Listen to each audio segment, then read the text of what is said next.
This asylum was one of the first in America, and one of the darkest. Hundreds died behind its walls. But it's what they did to the mind that makes people say the building is still haunted. Even after it was demolished, something stayed. Worcester State Hospital opened in 1833 as a progressive psychiatric centre, but as time went on it turned into something far more brutal. By the late 1800s, overcrowding took over, and treatment became inhumane experimentation. Patients were subjected to ice baths, insulin comas, and lobotomies, often without consent.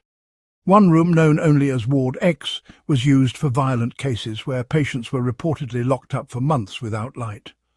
By the 1950s, Worcester was known more for containing patients than helping them.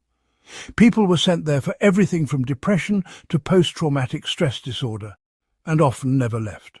Some families were even told their relatives had died, but never received a body. The most iconic feature of Worcester was its towering Kirkbride-style clock tower, which still stands today. Even after most of the hospital was demolished in 2008, visitors report hearing the old bells chime, even though they were removed years ago.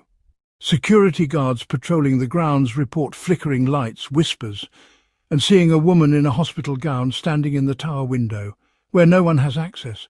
One guard quit on the spot after hearing the words, "It's not over," spoken directly into his ear, with no one nearby. Electronic voice phenomena captured phrases like "still here, don't forget me," and "they cut me open." Psychics claim that even though most of the buildings were torn down, the energy still lingers in the soil, especially around the original underground tunnels used to move patients and the dead.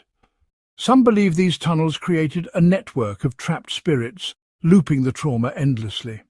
Urban explorers say when you step near the clock tower, your chest tightens. One person passed out near the old foundations and later said she dreamed of a woman begging her to bring her name back. There's even an old rumour that a mass grave exists on the grounds, but the records were lost in a 1991 fire.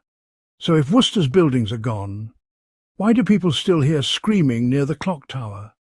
And if the asylum erased their minds, what's still trapped in theirs? Follow for more.